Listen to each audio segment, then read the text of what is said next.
nous sommes déjà ensemble, c'est comme une nuit qui va descendre ce soir. Et cette huile d'onction sera avec nous pour le partage de la parole. Je dis également merci à l'homme de Dieu, le pasteur Alexis,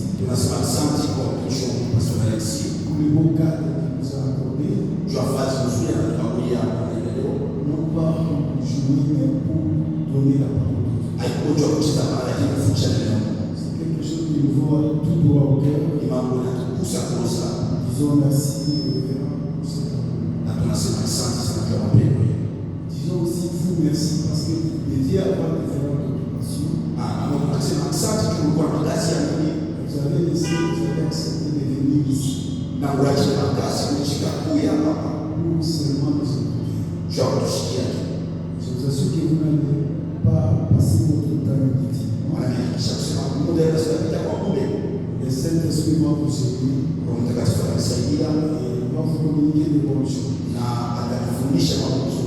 Je vous dis, soyez bénis dans le nom de Jésus. Nous avons un terme dans l'école de serviteurs au sacerdoce. Comme le nécessaire vous a présenté, ça se retrouve dans le petit manuel ici. Nous avons intitulé les rétablissements de l'autel et le temps prophétique. Ce soir, le Saint-Esprit va nous aider. Nous allons chercher à expliquer certaines choses, ce sera comme des mystères, mais la grâce de Dieu permettra cette puissance.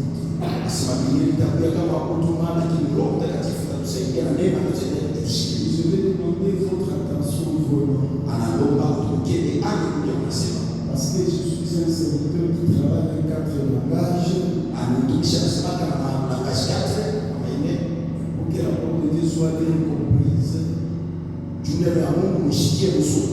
faut le 4 langages. C'est là où nous parlons soit en prophétie, soit en révélation, soit en doctrine, et soit encore en connaissance. Voilà les 4 dimensions de l'évangile. Et pour arriver à comprendre un tel message que je vous ai amené, il y a certaines choses que j'ai parlé dans la dimension de la prophétie. Donc, demander aussi dans la dimension de la révélation. La grâce de Dieu sera là pour nous faire comprendre. Nous ne serons pas des ennemis, mais nous serons des amis parce que nous allons nous comprendre dans un seul langage.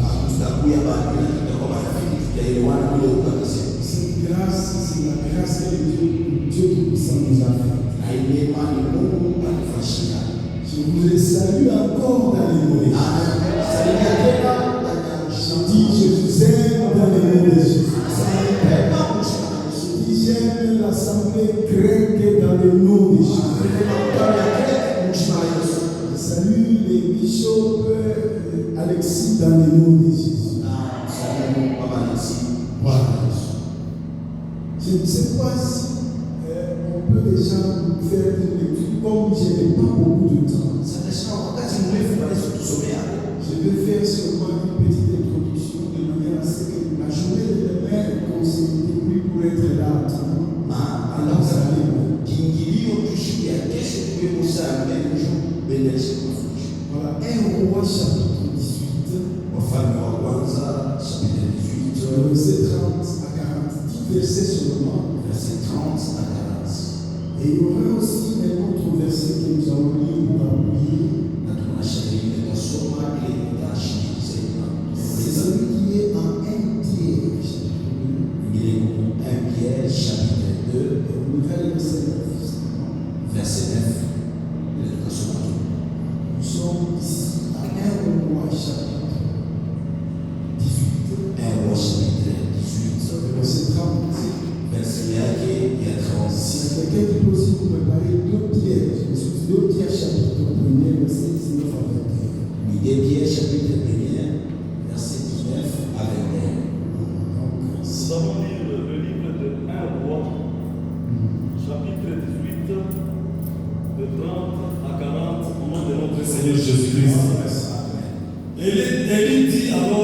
tout le peuple, approchez-vous de moi. Tout le peuple s'approcha de lui. Et Élie rétablit l'autel de l'Éternel qui avait été renversé. 31. Il prit 12 pierres d'après le nombre des tribus des fils de Jacob, auxquels l'Éternel avait dit, Israël sera ton nom. 32. Et il bâtit avec ces pierres un autel au nom de l'Éternel. Il fit autour de l'autel un fossé de la capacité de 2 mesures de semences. 33. Il arrangea le bois, coupa le taureau par morceaux et le plaça sur le bois. Puis il dit, remplissez d'eau 4 cruches et versez-les sur l'holocauste et sur le bois. Il dit, faites-le une seconde fois. Ils le firent une seconde fois. Il dit, faites-le une 3e fois. Ils le firent une 3e fois. 35. L'eau coula autour de l'autel et l'on remplit aussi le fossé. D'eau des fossés plutôt. 36. Au moment de la présentation de l'offrande, Élie, le prophète, s'avança et dit, Éternel Dieu d'Abraham, d'Isaac et d'Israël, que l'on sache aujourd'hui que tu es Dieu en Israël, que je suis ton serviteur et que j'ai fait toutes ces choses par ta parole. 37. Réponds-moi, Éternel, réponds-moi, afin que ce peuple reconnaisse que c'est toi, Éternel, qui es Dieu, et que c'est toi qui ramènes leur cœur. 38. Et le feu de l'Éternel tomba, et il consuma l'holocauste, le bois, les pierres et la terre, et il absorba l'eau qui était dans le fossé. 39. Quand tout le peuple vit cela, ils tombèrent sur leur visage et dirent, c'est l'Éternel qui est Dieu, c'est l'Éternel qui est Dieu. 40. Enfin, saisissez les prophètes de Baal, leur dit Élie, qu'aucun d'eux n'échappe, et ils les saisirent. Élie les fit descendre au torrent des Kison, où il égorgea. Parole du Seigneur. Merci que le Seigneur vous bénisse. Nous allons parler sur le rétablissement de l'autel et le 2 temps prophétique. Tutasema juu ya kurudishiwa upya kwa madhabahu na wakati mbili ya kinabii. Mais notre sujet, nous allons les diviser en 2 leçons. La première leçon va se situer au niveau de le rétablissement de l'autel. Et la deuxième leçon sera le 2 temps prophétique. Donc je vais inviter votre intelligence pour que vous puissiez nous capter pendant ce 4 jours. Il y a quelque chose de nouveau que le Seigneur va ajouter à votre connaissance. Alors, d'entrée de jeu, nous allons comprendre la première leçon. Notre première leçon, c'est le rétablissement de l'autel. Nous allons nous poser la question, 2 questions. La première question, c'est celle-ci. Qu'est-ce que le rétablissement? Nous allons tâcher de répondre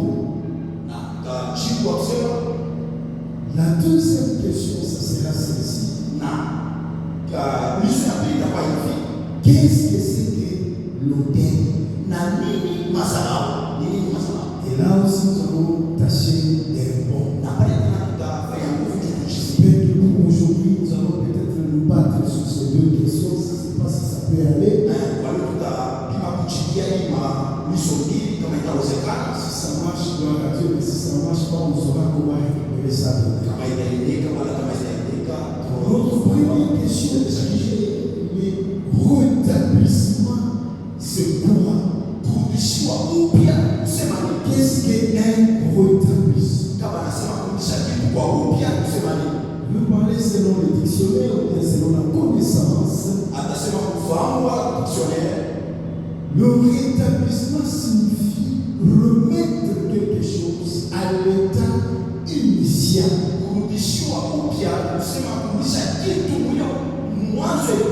Comme la chose a été, cette chose s'est détruite. Et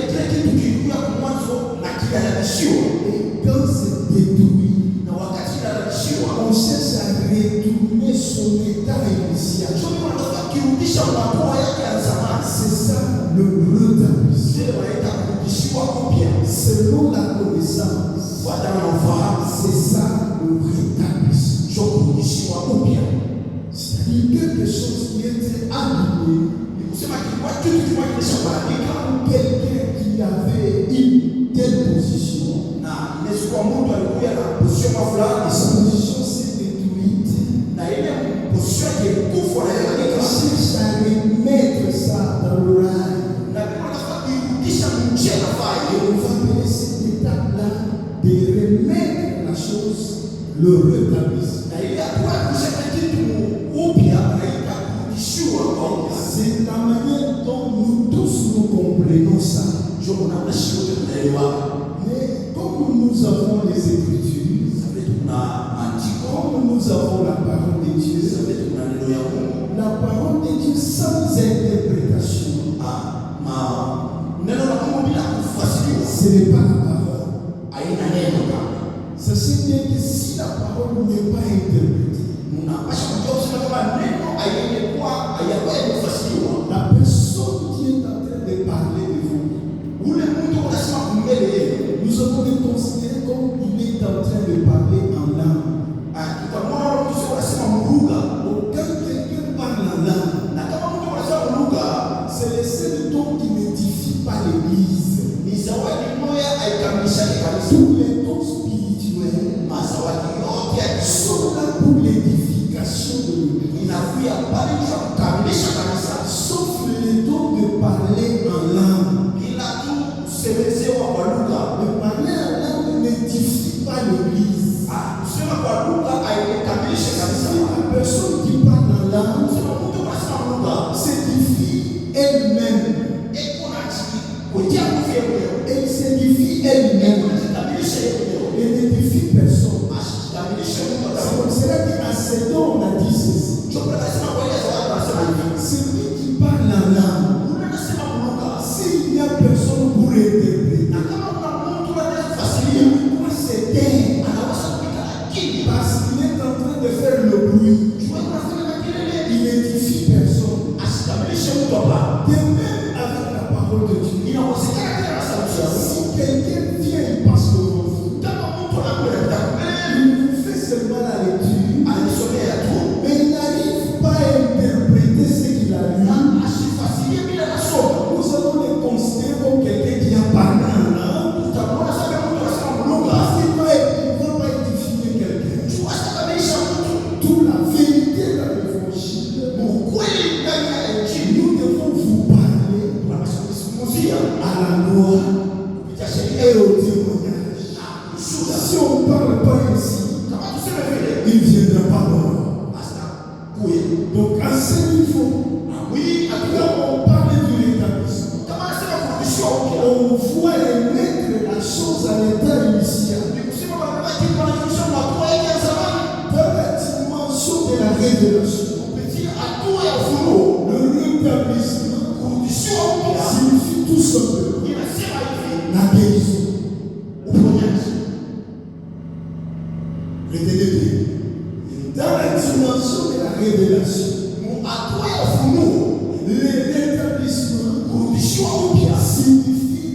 guérison. inakuwa ikionyesha kusema ni matunzo. On ne peut pas aussi parler de la guérison Abele kusema kwa matunzo sans pour autant parler de la maladie. bila kuzungumzia mambo ya magonjwa. Ça signifie que la personne qui trouve la guérison, Kusema ule mtu anapata uponyaji, quelque part il a été malade basi ile kusema aligonjwa et il a besoin de la guérison. na iko lazima atunziwe na polishewe. Et cette guérison, c'est ce que nous allons appeler le rétablissement. Na ile kupolishewe tunasema kurudisha Toute upya. personne qui a été malade Ule mtu alikuwa mgonjwa, a besoin d'un rétablissement. iko lazima kurudishwa upya. Et quand il se trouve guéri, Na wakati anapolishewa, en français, il va dire ceci: Kiingereza anasema hivi, je me suis rétabli. ninarudishiwa upya. Moi qui étais malade, Nimegonjwa, je me sens maintenant rétabli. hapa nasikia sasa mzuri mambo ya Est-ce qu'on est ensemble? mambo ya Levez votre main droite. Ok, merci. asante. Alléluia. Amen. Mais comprenons tous ensemble. Tuelewe pamoja. Je ne suis pas venu vous parler de la maladie que vous connaissez. Asituambie kwamba magonjwa yako unaiwaka. La maladie, ça doit être peut-être le sida. Magonjwa yanaweza kuwa sida, La maladie, ça doit être peut-être la tuberculose. inawezekana ikuwe La tuberculose, maladie, ça peut être le cancer. inaweza kuwa kansa. Mais je ne suis pas venu vous parler de cela. Asituambie yale magonjwa unajua, Parce que cela ne va pas faire comprendre ce que nous parlons. ndio inaweza kuelewesha nini tunasema Quand hapa. la Bible parle de la maladie, Kwenye Biblia nasema juu ya magonjwa, on nous parle du péché. Biblia nasema ni juu ya dhambi. Donc la maladie, Magonjwa, sur le plan de la révélation, hatua ya ufunuo, signifie un péché. inakuwa ikionyesha kusema ni dhambi. Je crois que je suis en train de faire la soin.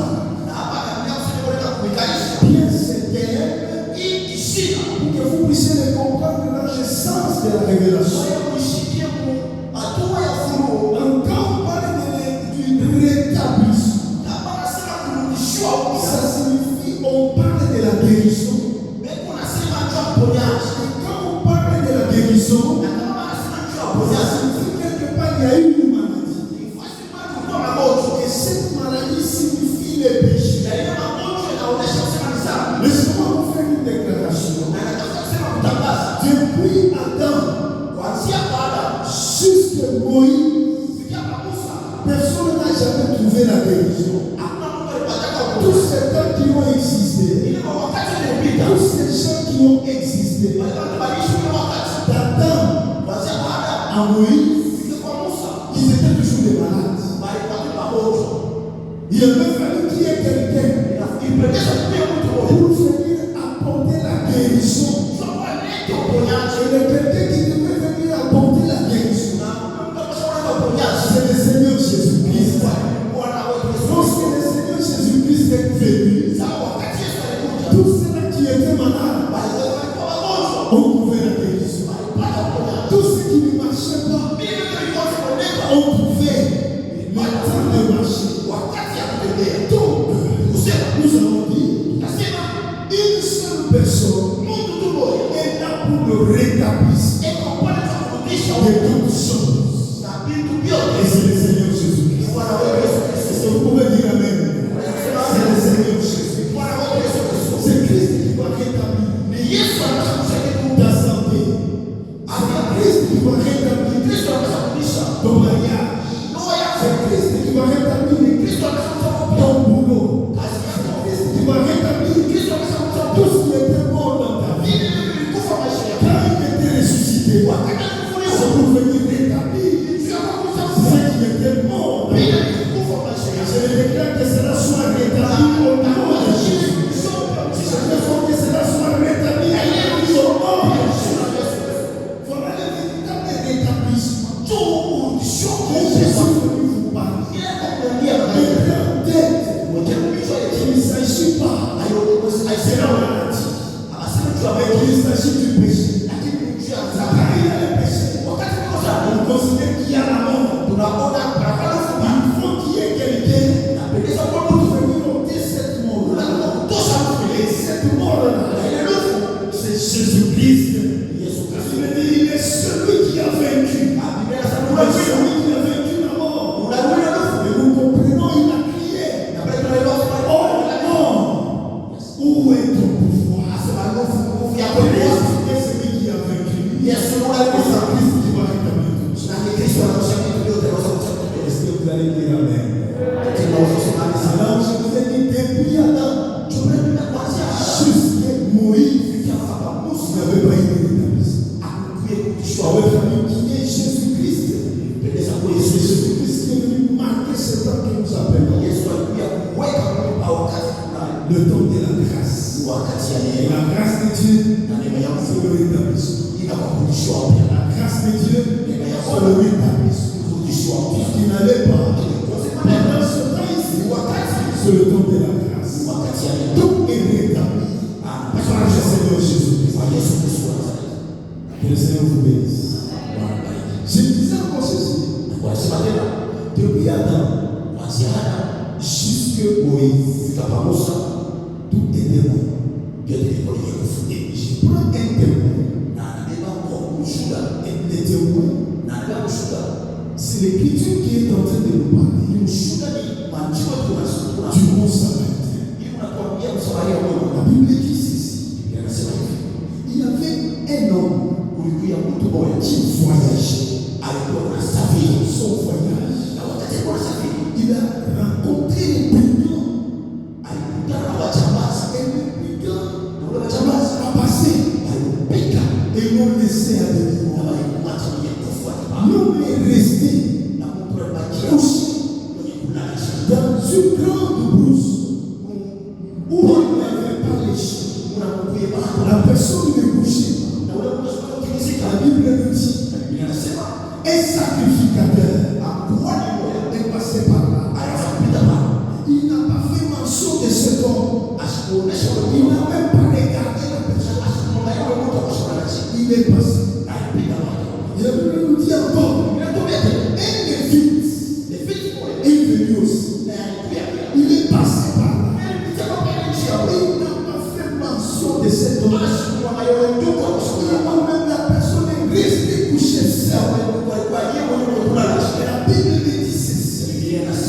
Le bon samaritain est venu aussi. Dans ce même chemin, arrivé là-bas, il a trouvé cet homme qui était couché. Il ne connaissait même pas. Il n'avait jamais vu. La toute première fois, il trouve cet homme couché. Il vient vers cet homme. Il élève la personne. En élèvant la personne, la Bible dit, il a pris de l'huile. Il a pris aussi le fer. Il a placé sur cet homme. Parce que cet homme avait des plaies partout. Et la Bible nous dit qu'il était à demi-mort. Il n'était pas mort. À demi-mort. C'est-à-dire presque mourant. Mais quand le bon samaritain est arrivé, il a pris l'huile. Il a pris le fer. Il a mis sur les plaies de cet homme. Après l'avoir donné le premier fois, il a soulevé cet homme. Il le met sous sa monture. Et il commence à partir avec lui. Arrivé avec lui à l'autre église. Arrivé là-bas, il dépose cet homme. Il dit à l'autre en disant ceci. Je te donne cet homme. Soigne-le pour moi. Soigne-le pour moi. Quand tu vas terminer à l'échelle, je te donne 2 deniers. En mon retour, ce que tu vas dépenser de surprise, je vais te les retourner. Et la personne là, le bon samaritain est parti. L'homme qui était couché n'était ni son oncle. L'homme qui était couché n'était ni son père. L'homme qui était couché, il n'avait pas de connaissance entre lui et le bon samaritain. Mais le sacrificateur est passé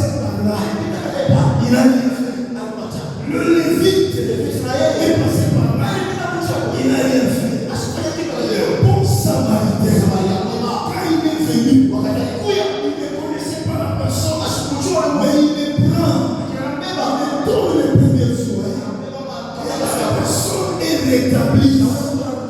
La personne est rétablie. Nous allons vous dire ceci.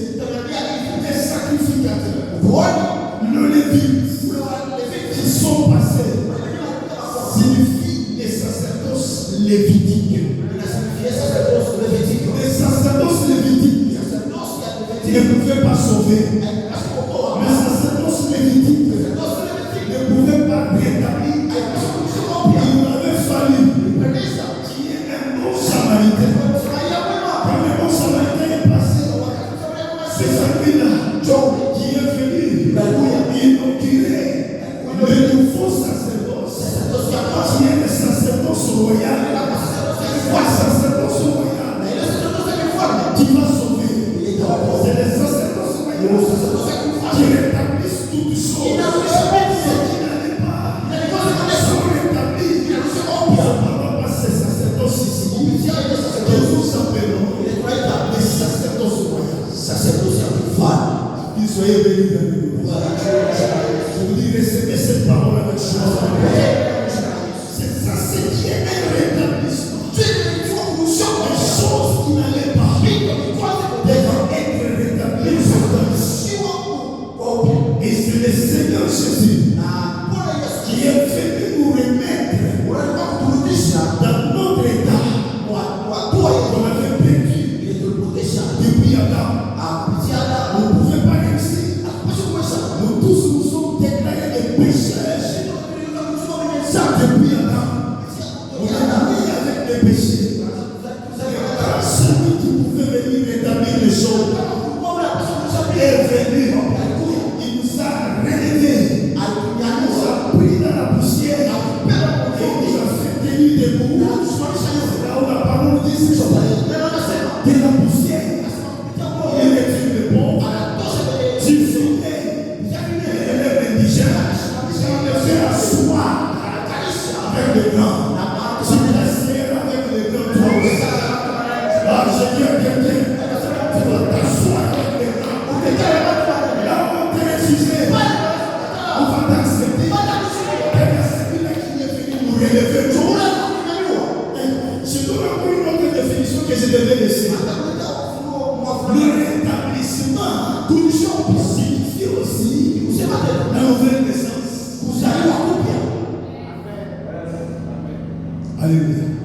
C'est la nouvelle naissance. Ça signifie aussi la restauration. Voilà. Quand on parlait de la nouvelle naissance, c'était une question qui avait dépassé Nicodème. Quand il est parti devant Jésus, il a dit, qu'est-ce que je peux faire pour mettre de nouveau? La Bible dit ceci. Jésus lui répond, il faut que tu arrives à mettre de l'eau et de l'esprit. Donc la nouvelle naissance signifie tout simplement l'eau et l'esprit. C'est ça la nouvelle naissance. S'il n'y a pas d'eau, s'il n'y a pas d'esprit, ce n'est pas la nouvelle naissance. Et la Bible dit clairement, celui qui n'est d'eau et l'esprit, il ne fera pas de royaume. Ça signifie en d'autres termes, l'eau signifie la parole. L'esprit signifie le Saint-Esprit. Regardez la manière qu'on a déjà écrit les choses. On écrit avec un grand E. On dit que celui qui n'est pas né d'eau et de l'esprit. L'eau, c'est la parole. L'esprit, c'est le Saint-Esprit. Qui est un rétablissement dans ta vie, dans ton ministère, dans tes activités. Tu dois naître de l'eau et de l'esprit. C'est-à-dire tu dois naître de la parole. Tu dois naître de l'esprit. Si tu n'es pas né de la parole, si tu n'es pas né de l'esprit, tu ne verras jamais le royaume. C'est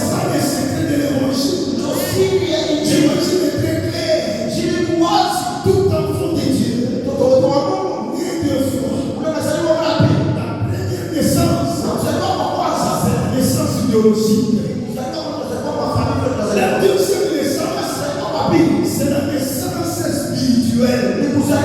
Pour la naissance spirituelle, c'est fait par l'eau et le Saint-Esprit. Et c'est comme vous dites, pour que l'église aussi soit rétablie, pour que l'église aussi soit restaurée, il faut deux choses. Et les deux choses, c'est quoi? C'est la parole et le Saint-Esprit. Si l'église, au moment de donner la vraie parole, l'église vous raconte les histoires, mais vous êtes tête et vous ne serez jamais rétabli. C'est à la place de Jésus. Vous présentez une autre chose. Le grand tête, vous ne serez jamais rétabli. Vous allez m'excuser. L'eau a pris la place de Jésus. L'eau a pris la place de Jésus. Aujourd'hui, lui a pris la place de Jésus. Ça devient difficile. Le prédicateur se tient devant. Il prêche la parole.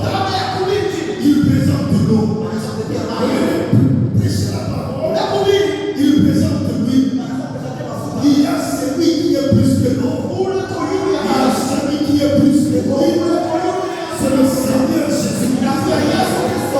Si celui-là n'est pas présenté dans l'église, vous ne serez jamais rétabli.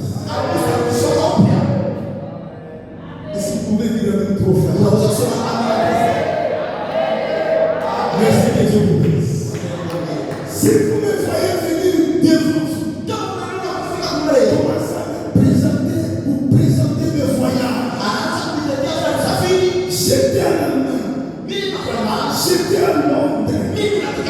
Si vous me voyez devant vous, commencez à me présenter mes vêtements. Mes soins. Ça c'est Weston. Ça c'est ceci, c'est là. Je vais vous demander de me chasser. Je suis venu avec vous.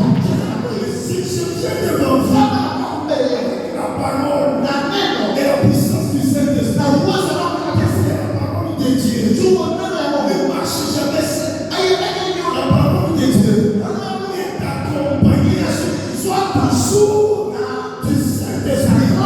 Lorsque cette parole est là, celui-là qui écoute, il avait envie de se tuer. Il avait envie de se faire du mal. Il avait envie de quitter. Donc, lorsque la parole vient, les décisions qui étaient en lui changent. La personne reste là où il y a la parole. C'est ça la vie. S'il n'y a pas la parole, il y a la mort. Mais là où il y a la parole, les choses changent. C'est ça ce que le Seigneur nous a donné. Pour que nous puissions nous rétablir, pour que nous puissions naître de nouveau. Il va faire des choses comme les enfants de Dieu. 5 ans dans l'église, 10 ans dans l'église, tu es toujours voleur. 30 ans dans l'église, si tu continues toujours à critiquer les gens. 15 ans dans l'église, il faut toujours te supplier pour venir. Si les gens ne sont pas passés par chez vous, tu viens. 25 ans dans l'église, tu continues toujours à voler. Même dans l'église, tu voles. Tenez-vous debout. Je prie. Son téléphone, tu prends son téléphone. Est-ce que tu es encore rétabli? Est-ce que tu es encore né de nouveau? Tu n'es pas né de nouveau. Mais qu'est-ce qui va faire à ce que tu puisses naître de nouveau? C'est la parole qu'on va commencer à t'enseigner. La parole de Dieu, c'est comme l'eau. Dieu nous laver. J'enlève tout de suite toutes les difficultés.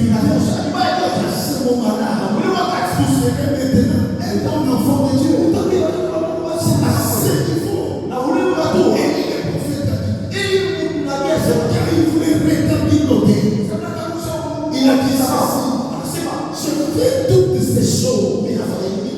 C'est à ta parole que je suis en train de faire. Il l'a fait. Qui Pierre aussi, qui avait travaillé toute la nuit, qui n'avait rien reçu.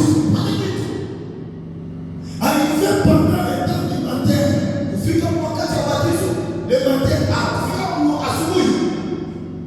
Jésus lui a parlé. Il lui dit avance après. Pierre lui dit j'ai péché toute la nuit. Si j'ai péché, c'est à ta parole. Tu peux citer les filets. Tu trouveras la parole. Et quand il a la parole, tu vas jeter les filets. Tu trouveras le mariage. Tu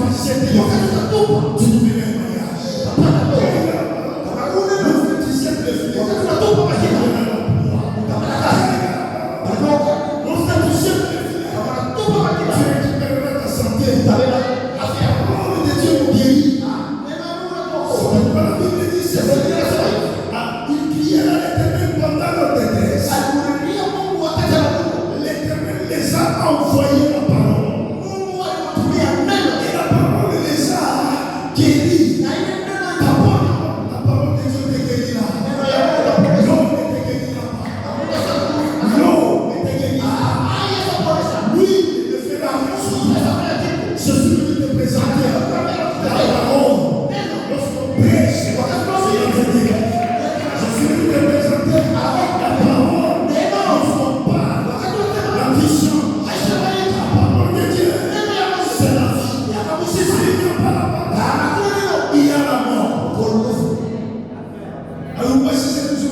Il avait encore le fait.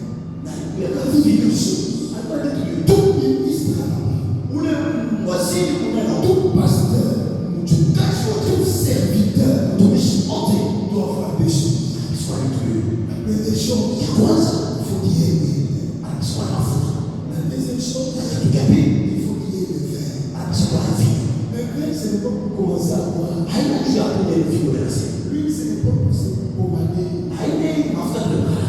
Mais le vin, Lakini vino je vous parle, signifie le Saint-Esprit. hiyo wananiambia ni roho mtakatifu. Toujours le sacrificateur. Kwa yote Avoir des choses. akasema kituliwe. Pourquoi toi, toi qui es l'homme qu'on a tabassé, Wewe mtu alipiga. qui est l'homme qu'on a blessé, Wewe mtu alifanya vibaya. celui qui va se tenir devant vous, Tukuna kasimama mbele yako. s'il n'a pas les deux choses, Kama sina hiyo tu kitu vas mourir. Tu ne seras pas avancé. Il faut qu'il se retrouve avec les deux choses. tunapendeza kwa mbele tuliwili. S'il a les deux choses, Kama hiyo tuliwili. il va te récupérer. Atabeba na Il faut qu'il y ait le vin. Le vin, c'est le Saint-Esprit. na kuonyesha roho mtakatifu. Si le vin signifie le Saint-Esprit, Kama vile unaonyesha roho l'huile en question, c'est na quoi? mafuta na nini? L'huile, c'est la parole de Dieu. Mafuta ni neno Un la bon serviteur, mtumishi wa Mungu. un bon sacrificateur, Mtumishi wa Mungu. un bon pasteur. Doit avoir deux choses. La parole et le Saint-Esprit. Toi qui es venu, c'est toi qui es blessé. C'est toi qui as des blessures partout. C'est celui qui se tient devant toi. N'a pas d'huile, n'a pas de verre. Mets-toi en tête que tu seras toujours malade. Personne ne te récupérer. Laissez-moi placer ces serviteurs qui ont récupéré tous ceux qui ont des blessures.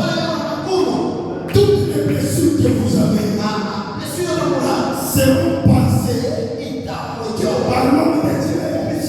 Parce que celui qui a les deux choses, c'est celui qui a le vin, c'est celui qui a aussi l'huile dans la dimension de la révélation. Un bon serviteur, celui qui doit avoir les songes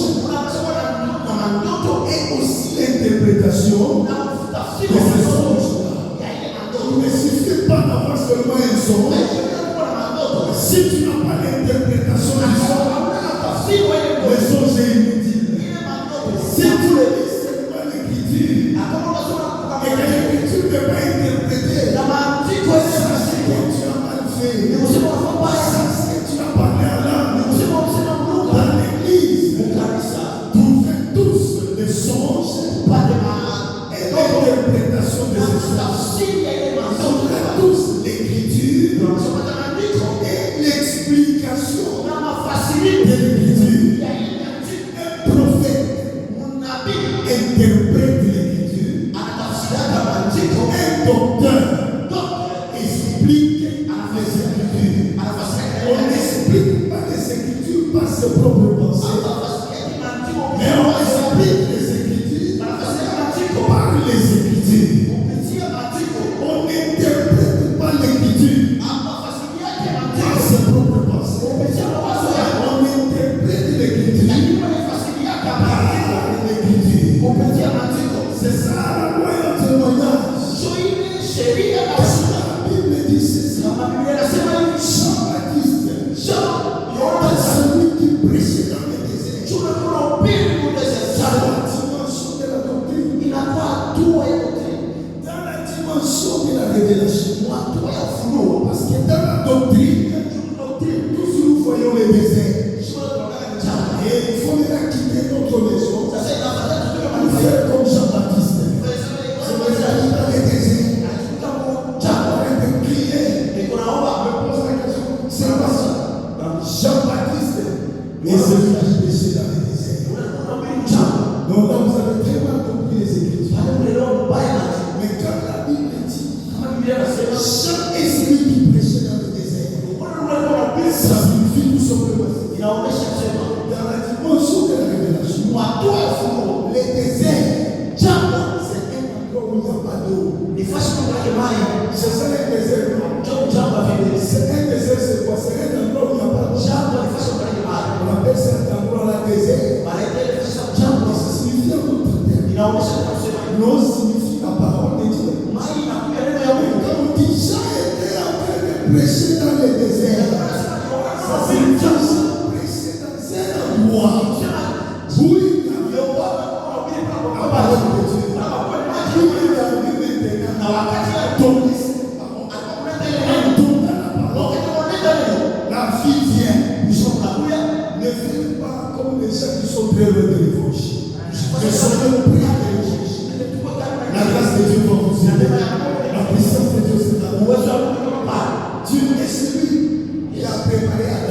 Et tu aurais été à Tchoukana. Il est celui qui a préparé Adam On a monté les Adam.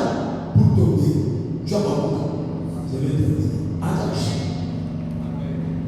Adam était préparé Adam a terminé pour tomber. tu as compris.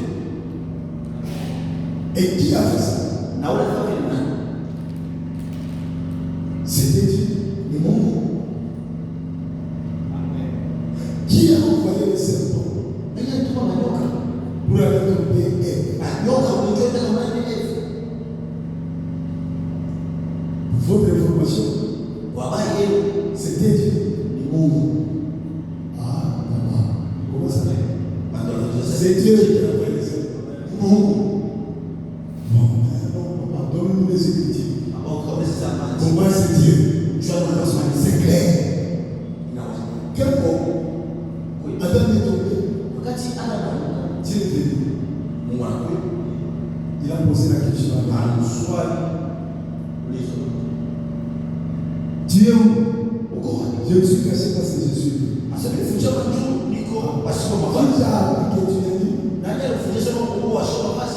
Donc tu as mangé à l'arbre que j'avais mis là-bas. J'avais interdit de manger là-bas. Adam dit ceci. C'est la femme que tu as mis avec nous. Dieu sait tout de la femme. Il te pose la question. Est-ce que tu as mangé à l'arbre que j'ai interdit? La femme dit quoi? Vous connaissez la réponse de la femme? Elle dit quoi? C'est le serpent. Vous comprenez ces jeux-là? La femme dit c'est le serpent qui est venu dire de manger. Maintenant Dieu qu'est-ce qu'il fait? En principe, il devait poser aussi la question c'est quoi? Mais regardez dans la parole. Aucun endroit où Dieu a posé la question c'est quoi? Il n'a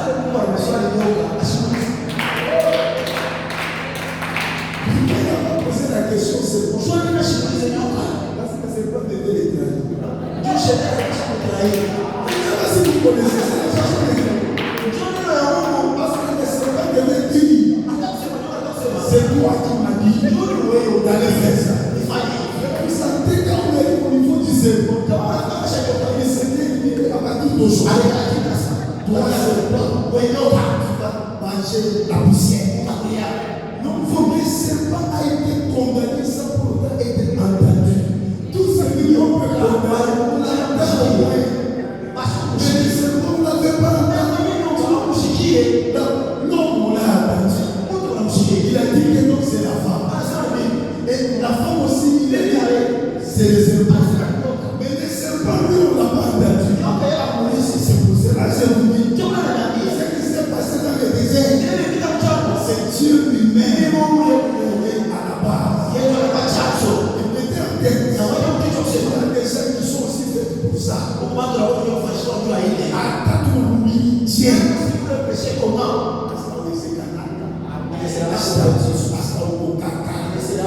Il est fait pour tomber. Et celui qui est suprême, c'est Dieu qui connaît toutes ces choses. Mais c'est là qu'il est temps d'intervention. Merci. Que Dieu vous bénisse. Acceptez-moi aussi au milieu de vous. Pour que nous puissions faire ces 4 jours. Ce que je vais vous demander, c'est sensibiliser les autres qui nous sont. Peut-être d'autres sont ouverts par rapport au milieu. Nous sommes là pour l'œuvre de Dieu. Nous qui devions avoir peur, parce que nous sommes sortis de loin. Alors, nous disons que le Seigneur soit là. C'est une église bénie. Parce que j'ai le papa Nico. Lui, papa Alexis connaît très bien. Et papa Alexis. Que Dieu vous bénisse. Amen. En tout cas, quelques commentaires, c'est j'explique seulement les niveaux de l'école. Vous allez parler dans 2 minutes.